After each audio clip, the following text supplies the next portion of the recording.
So Jesse and I started our session like I would with everyone, with the short game doing the block station in the beginning. So we're checking general mechanical pieces and having a conversation about what needs to be done in that environment. And then we shift into a more game-like with a 3-foot circle, like he would be on the golf course, and then seeing that his performance in that short circle is different than what we see in that block station, which is normal for everyone.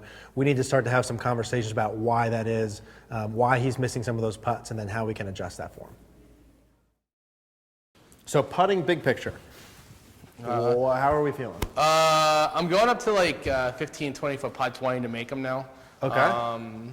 It's not happening because, well, like it was happening a little bit on the first round I played because I went out and I did all my putting drills before I played. Meaning so like really, happening, meaning like you making some 15, 20? Yeah, okay. yeah. And I did my 3 foots, I did my 5-foot circle, I did my 3 to 15 feet and 15 to 30 feet before I went out and played, so I had a real good grasp of how I was going to feel. Today I didn't have that time, and I feel like that was a really bad thing because I had no speed control the whole day. So, I mean, not is what I'd like to have. Let's put it that way. That was just normal. So, yeah. So, I know I have to do those drills before I go out and play. That's just going to be paramount. But when I do, it's really helping. So. And even like when you go out and play, even if you have like a minute or two, you can do like a dumbed down version of like, the reality is sometimes life happens and you got to just quickly go play.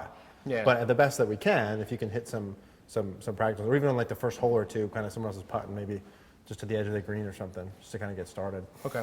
In terms of short putt distance, let's say like 8 feet and in, are you seeing any tendencies in terms of like pushes and pulls at all?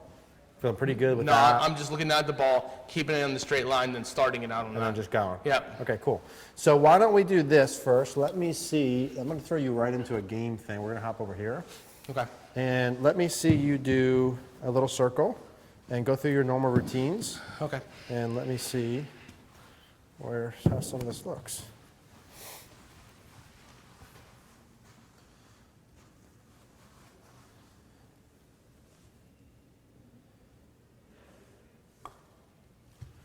Okay, let's do the next one.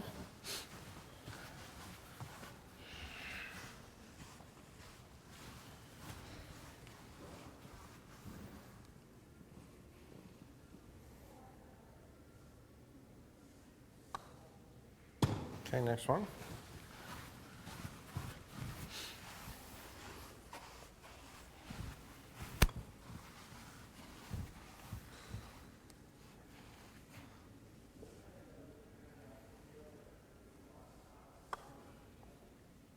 Okay, now I want you to do this.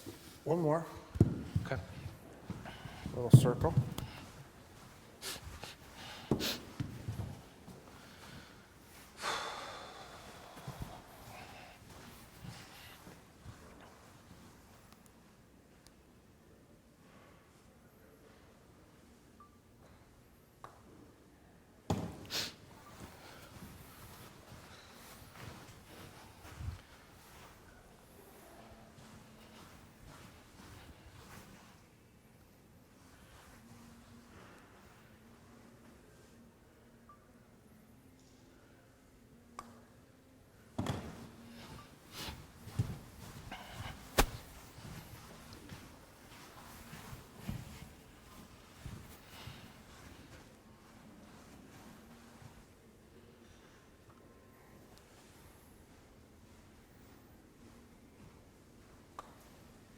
Okay.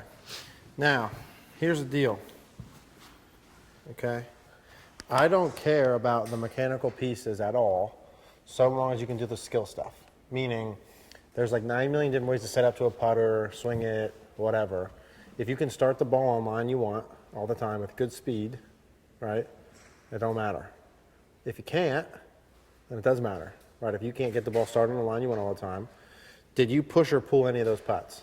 I pulled them a little bit. Yeah. Some of I think there was at least 2 that you definitely pulled. I don't know what your start line that was, but relatively. Yeah, I mean a little bit. I did pull just the tiniest bit, and that's why I missed the cup. Right. Yeah. So if we did 6 putts and you pulled 2 of them, Yeah. that's a third, right? Of your putts getting pulled. That's too high. So meaning there's a reason why you pulled them, right? Like they didn't pull themselves, right? You pulled them. So we got to talk about why that happened. Okay. Right. Now, I'm going to show you one little start line thing that we're going to do. to work on that. But before I do, I just want to show you the little video that I took, and then we'll talk about what that is. Your stroke overwhelmingly looks awesome. I think a lot of the pieces look really good, and I think your speed stuff is probably pretty good with how that looks. We'll check that. But I just want to show you two little pieces. So the first part that I want to watch, so setup from this side looks pretty good. Shaft's pretty neutral, ball position's fine, all that's cool. Now the biggest thing I see from here, okay, is watch how quick, right, that those eyes go up, right? Oops. So all in all, this is pretty good. Now when we go from back here, we're set up, your eyes are pretty far inside of the ball, which is going to cause certain things, but it's not the end of the world. Perfectly fine. Your pass stuff is pretty neutral, but again, see how quickly you come out of that with your head and your shoulder and your eyes. Okay? Yeah. So if I'm going to make a normal putt, let's just say I'm going to that hole right there. All else equal, the more my eyes and my shoulder and everything come up and out, what does that do to the path of the face? Pulls it to the left. Yeah. Okay. That's simple. Quiet Maybe eyes. I was just a little eager to see if it was going to go. Yeah, sure. I mean, listen, But- it's hard to have quiet eyes with that. But the reality is the best putters in the world have the quietest eyes. Okay. Pretty much across the board. Okay? Right. Now, I just happen to have this little fancy thing that I put on here down on the ground. And we're going to start with this, and then we're going to do a little start line thing over there. Okay. So this is like easy. You don't need to do a bunch of mechanical stuff. What I want you to do first is this. Now, we've talked about this before, right? Yeah. This is not a new concept, but it's important enough that like we're talking about it again, right? So one way to do the quiet eye is when you hit, you count for a second. That's probably the easiest way, right? Is like whatever your kind of thing is, and you're going to hit and count here, and then have a count to yourself. Or how I like to train it is I'm going to put a mark with like a ball marker, Sharpie, on the green, or like a cord or something underneath the ball, and place the ball right on top of it. And I want you to putt, and after you putt, so I'm looking at a dimple on the ball, and after I putt, I'm going to have my eyes focused on that little mark underneath. Does that make sense? And just kind of let whatever happens, happens. It just goes along with too, like I'm going to hold your head steady, so same let your stroke kind of flow naturally.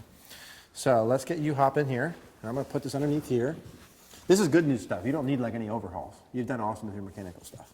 I'm going to put this right on top of this little mark, and I want you to putt, and we'll do a couple of them.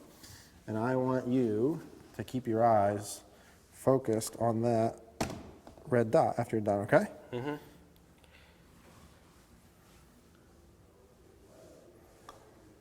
Cool? Fairly simple? Yeah, I mean, it was just kind of today. Yeah. This is what I normally Cool, do. see you, Bubba. 10 o'clock. Hey, yeah, you're right. Yeah, I can see. So if I'm on the course and it's pulling a little bit to the left, know that it's me looking at the ball a little. I would right. look at that first. Okay. Yeah, look at that first. So like, I'm going to show you this one other thing, and then I'm going to talk how easy and quickly you could practice this anywhere even at home. Okay. Putt-wise, to me, from a skill perspective, speed is incredibly important, but if you can't start the ball on your line from short distance, you ain't going to make too many putts. So how we'll do this is I'm going to put the ball here. Okay. I'm going to put this about 1.5 feet in front of you, this dime. Okay. Now I want you to hit this with speed that would finish roughly at the alignment rod.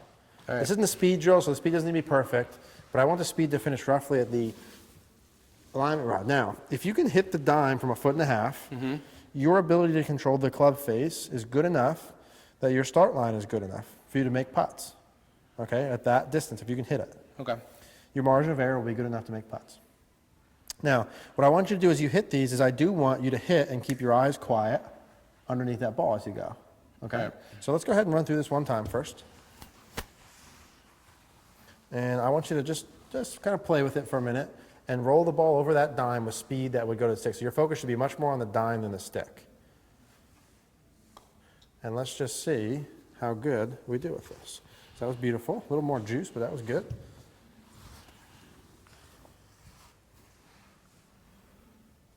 Right over that dime.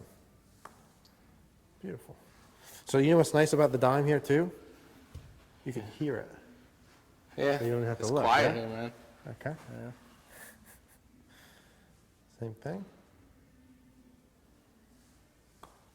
Beautiful. And one more. So this is fairly simple, yeah? Okay.